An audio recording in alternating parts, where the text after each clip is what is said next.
In this video, I want to talk about the dismissive avoidant breakup and why dismissive avoidants act so cold.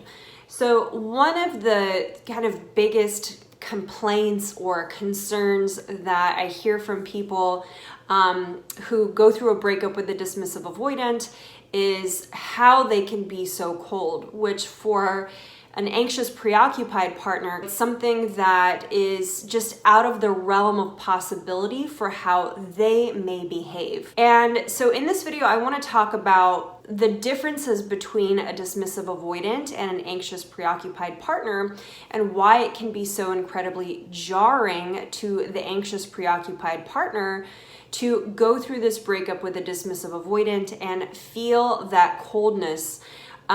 Even with a fearful avoidant, the coldness of these partners is often incredibly alien to an anxious preoccupied partner or to even a secure partner. So let's talk about the differences here so that we can give light to why does this happen and where does this come from and why is it so difficult to understand? Hi, I'm Katya Morozova. I am a personal and relationship coach for people who are ready to be secure in their skin and have healthy relationships. I'm also the founder of KatyaMorozova.me. If you're new to my channel and you want to learn about attachment styles, if you want tools for understanding your attachment style, the attachment style of your partner or your ex-partner, and if you really want to progress in your own development, actualize, and attract healthy love into your life, then definitely subscribe to my channel. So a dismissive avoidant will often grow up in a household where their emotional needs are neglected. They can be often rewarded for performing, for doing things around the house, for doing, but they're not really rewarded for being.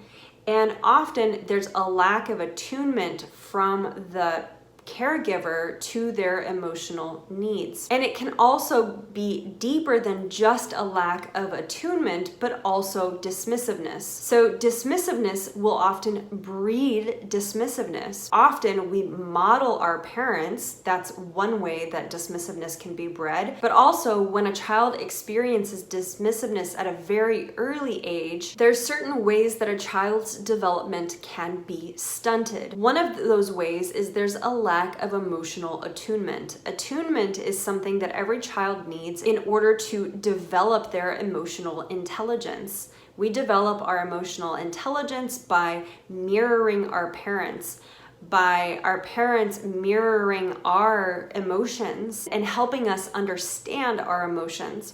And so if that is missing, then we miss this kind of critical building block to being emotionally attuned to both ourselves and to others. Another way that dismissiveness can emerge is if we are with a parent who kind of overburdens us by smothering us, by belittling us, and not really giving us an opportunity to develop emotionally because they are so kind of oppressive in a way.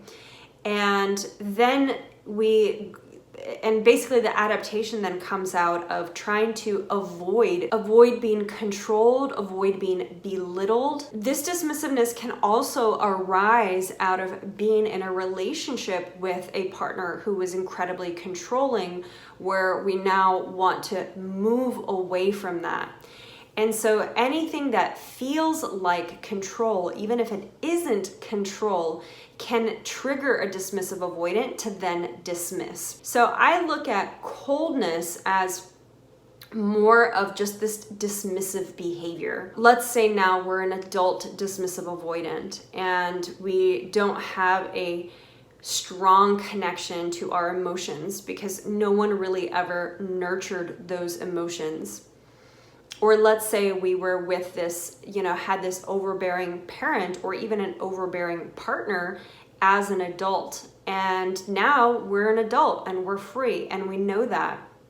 And so we want to move away from anything that feels like that. So you may say to yourself, well, I don't think that I did anything to really deserve this coldness.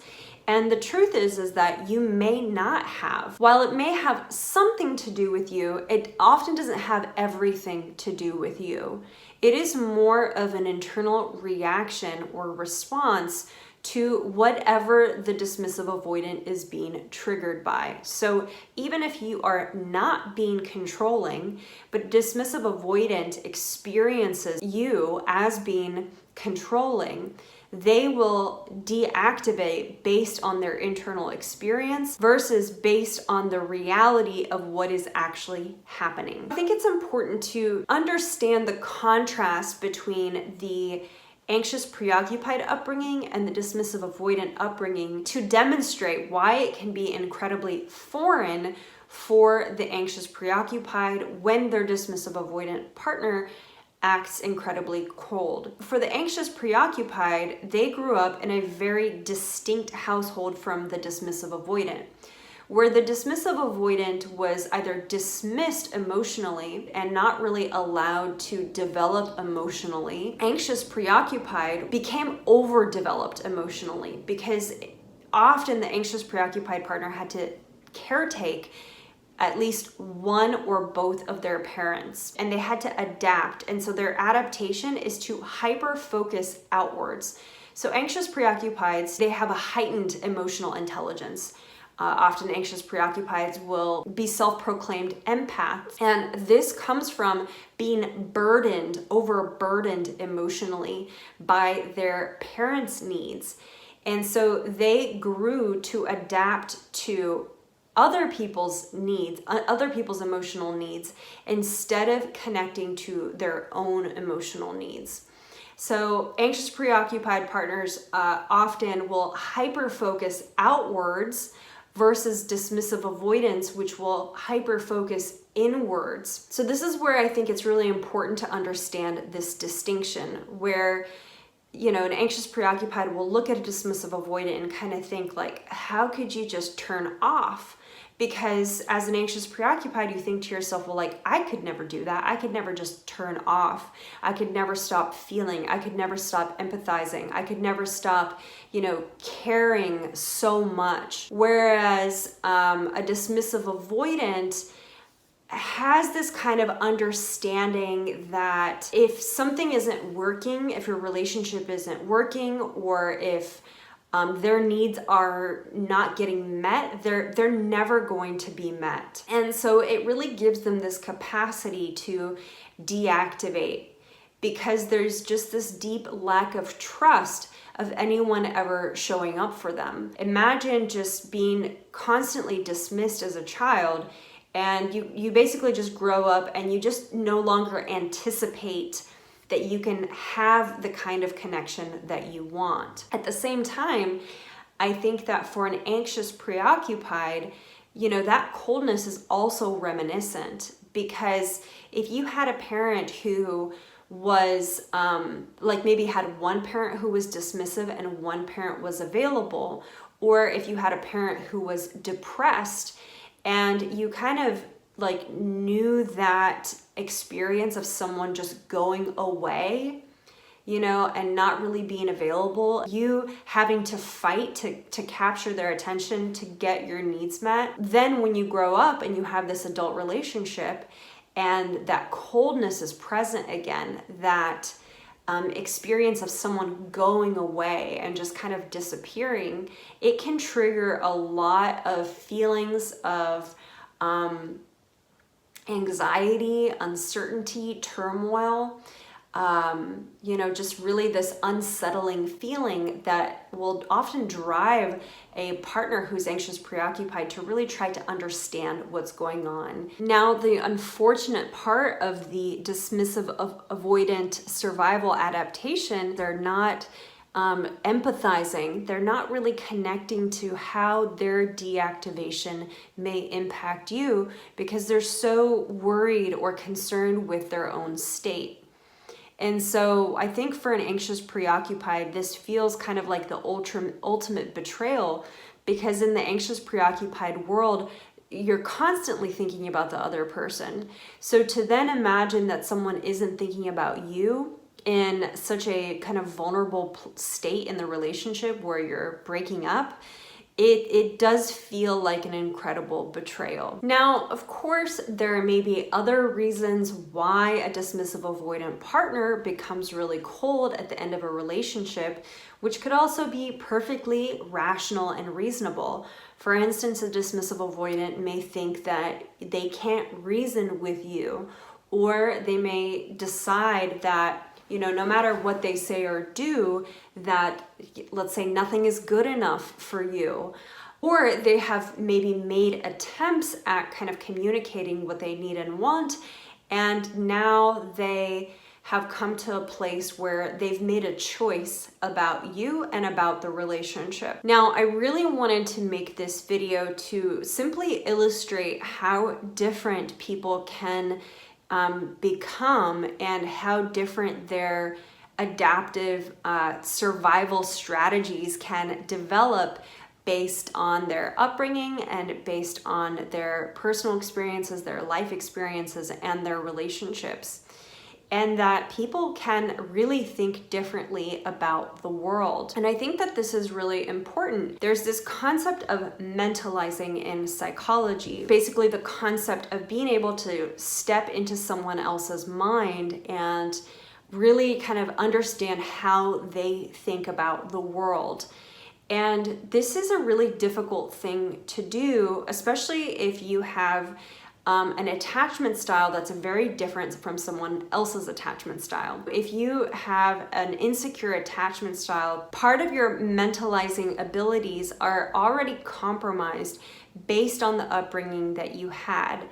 You know, when we have a upbringing that is tumultuous, when we're burdened as children by the needs of our parents, when our emotional needs are not met consistently, it can really mold us and push us to think in a lot more kind of rigid ways.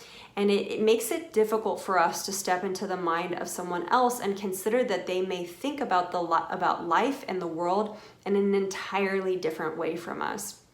So really, I wanted to make this video to illustrate how stark those differences can be. And I also wanted to make this video so that, you know, people can really start to understand that a lot of times what people do in relationships is while it's personal, it's also not personal. And sometimes people are just really struggling with challenges that are on two extremes of one spectrum, and that can make it very difficult for us to relate. While I know that coldness can be a really difficult thing to experience if you were with a dismissive avoidant partner, know that it doesn't have anything to do with your worthiness as a partner. I really hope that you liked this video. If you did, definitely give me a thumbs up. And let me know in the comments what you found most helpful about it. Would you like support in recovering from your breakup with your dismissive avoidant ex? Do you want to stop blaming yourself for the relationship? Do you want to stop ruminating about the relationship and move on? Or do you want the opportunity to reconnect when the time is right? Well, these are all the things that I cover in my program, Recover, Restore, Reconnect. It's a 3-month coaching program that helps you recover from your breakup, restore your self-esteem, and reconnect if it's right. If you'd like to apply to this program, you can do that in the description below. As well, I offer one-on-one sessions, and I have a live calendar on my website. I'm gonna link to that in the description as well. Finally, again, if you liked this video, definitely give me a thumbs up and subscribe to my channel if you want to watch more videos that support you in understanding your attachment style, supporting you in understanding the attachment style of your partner or ex-partner, and really moving towards earned secure. Thanks so much for watching. Definitely watch my next video in the Dismissive Avoidant series. It's going to be right up here, so check that out next. And I will see you on the next one.